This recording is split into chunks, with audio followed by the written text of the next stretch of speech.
اعوذ باللہ من الشیطان اللعین الرجیم بسم اللہ الرحمن الرحیم الحمد للہ رب العالمین والصلاة والسلام والتحیۃ والاکرام علی اشرف الانبیاء والمرسلین ابی القاسم محمد وعلى آله الطيبين الطاهرين المعصومين المظلومين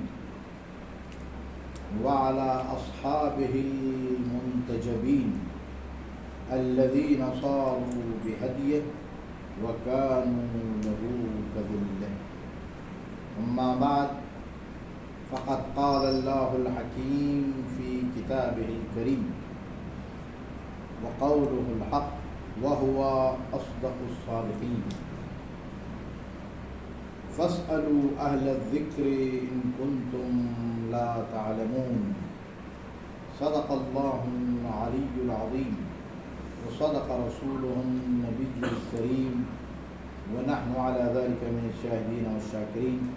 السلام عليكم ورحمة الله وبركاته. آج کا ٹاپک تقلید. انسان اپنی زندگی میں بہت سارے مراحل سے گزرتا ہے،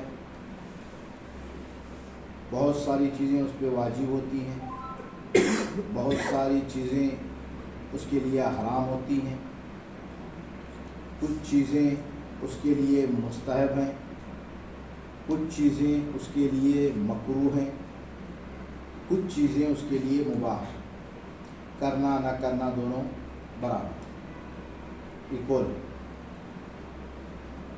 اب انسان جب کوئی بھی فعل انجام دے، کوئی بھی کام کرے، 5 احکام سے ہٹ کر اس کی زندگی کا کوئی بھی کام نہیں ہو سکتا. فار دا ایگزامپل، مثال کے طور پہ ہمارا چلنا یا واجب ہوگا.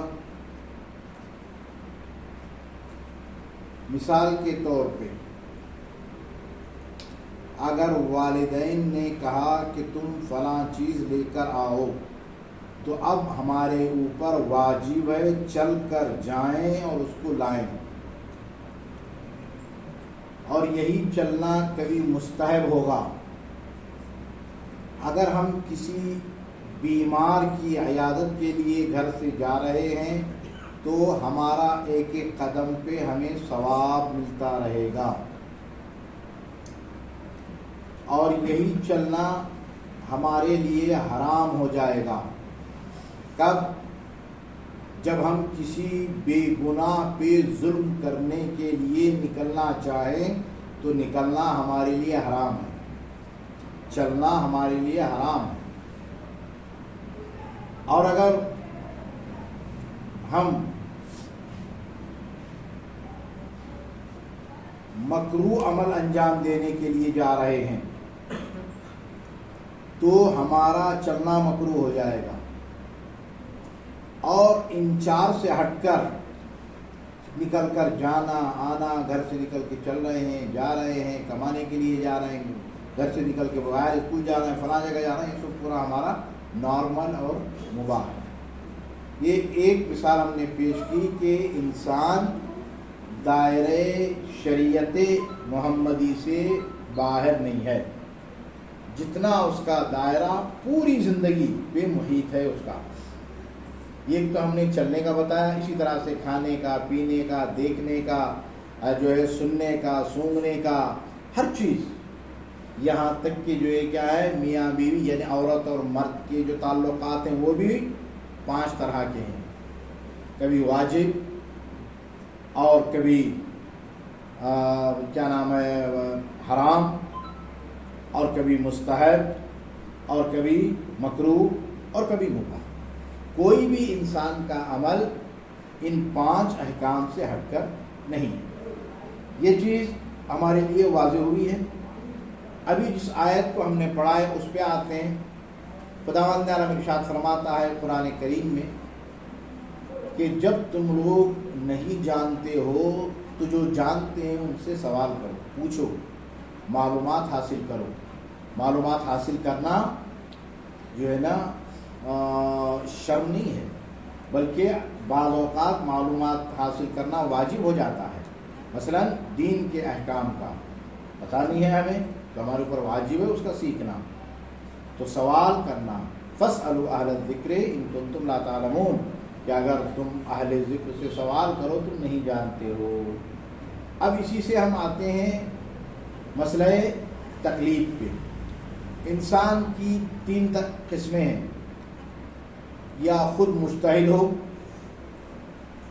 جو قرآن، حدیث، عقل اور اجماع سے حکم شرعی کا استنباط کرتا ہو، اتنی بڑی صلاحیت.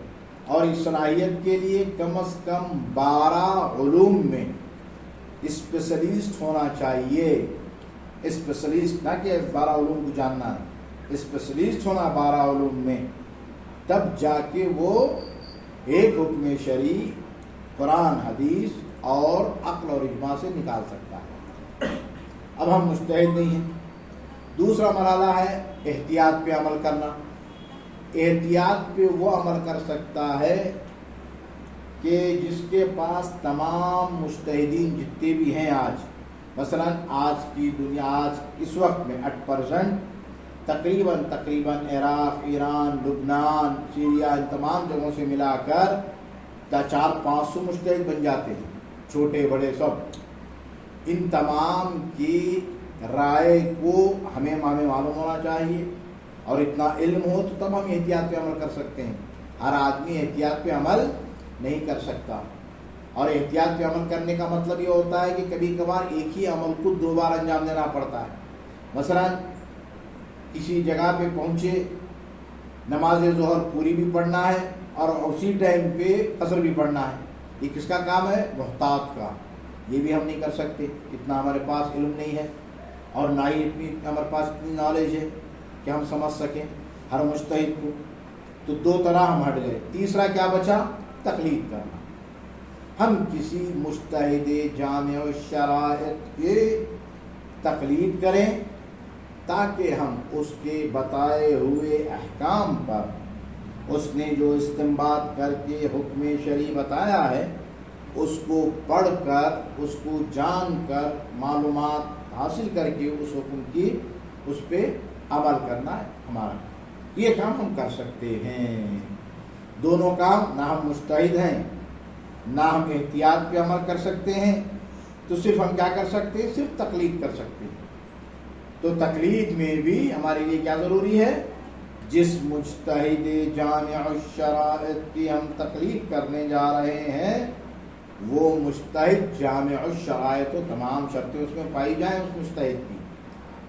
پہلا، مجتہد کے لیے بالغ ہو، عاقل ہو، علمی اتنی صلاحیت ہو کہ جو استنباط کر سکتا ہو، اجتہاد کے ذریعے سے حکم ثابت کر سکتا ہو، حلال زادہ ہو، عادل ہو، عدالت سے کام لے، کسی پہ ظلم نہ کرے، گناہ صغیرہ و کبیرہ کو انجام نہ دے، بلکہ تمام احکام پہ عمل کرتا ہوا عدالت کے ساتھ کام لے، تب اس مجتہد کی تقلید واجب ہے.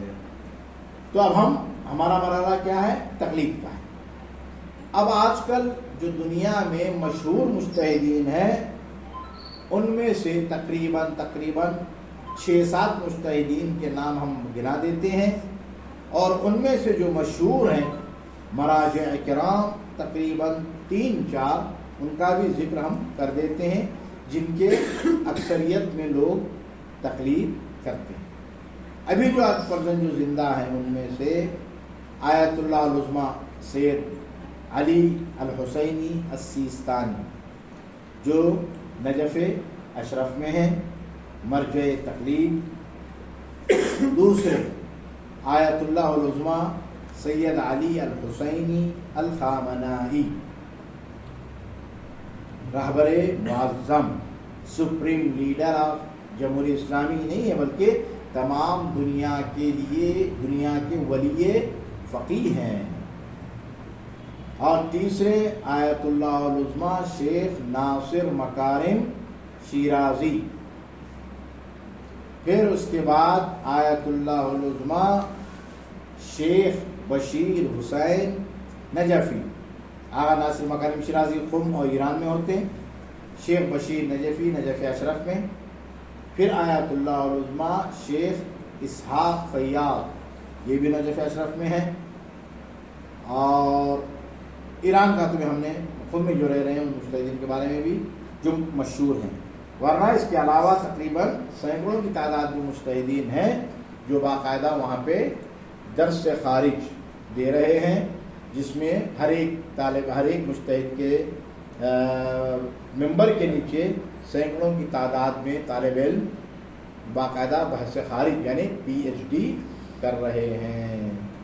تو ابھی جن کے مسائل ہم لوگ مبتلا بھی ہیں ان کی ہم بحث کریں گے، ان میں سے خصوصی طور پہ 3 مجتہدین کی، آیت اللہ العظمیٰ سیستانی صاحب، آیت اللہ العظمیٰ علی خامنائی صاحب، آیت اللہ العظمیٰ شیخ ناصر مکارم شیرازی، یہ 3 مجتہدین کے مسائل پہ زیادہ بحث کی جائے گی، اور جہاں پہ اختلاف ہوگا وہ بھی بیان کیا جائے گا کہ آغا سیستانی اس مسئلے میں کیا فرماتے ہیں اور آغا خامنائی صاحب کا کیا فتویٰ ہے اس مسئلے میں، آغا ناصر مکارم اس مسئلے میں کیا ارشاد فرماتے ہیں۔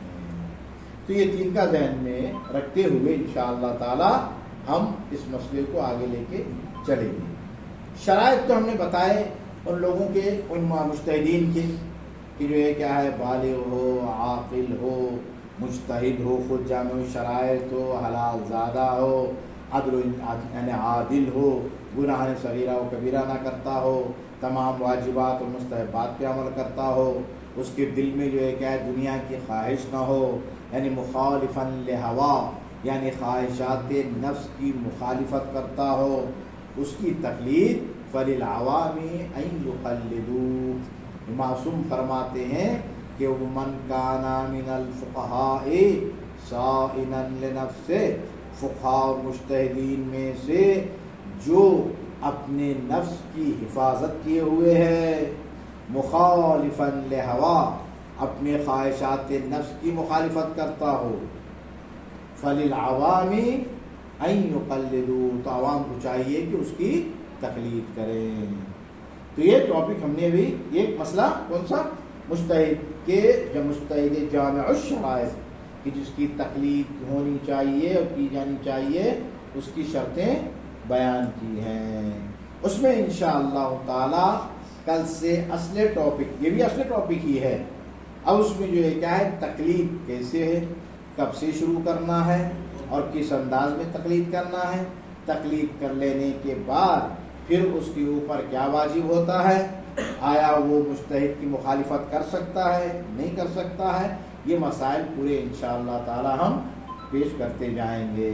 اور یہ سلسلہ پورا ختم ہونے کے بعد پھر جو ہے کیا ہے طہارت کے مسائل، پھر اس کے بعد نماز کے مسائل، پھر اس کے بعد روزے کے مسائل کہ جو روزے مرہ ہمارے لیے ضروری ہیں، وہ مسائل پیش آتے رہیں گے۔ اب یہاں تک تو اس سلسلے کو ہم آج کافی سمجھتے ہیں، پھر اس کے بعد کا جو ہوگا آپ کے سوال اور ہمارے جواب، یہ 15 منٹ تک چلتا رہے گا انشاءاللہ تعالی۔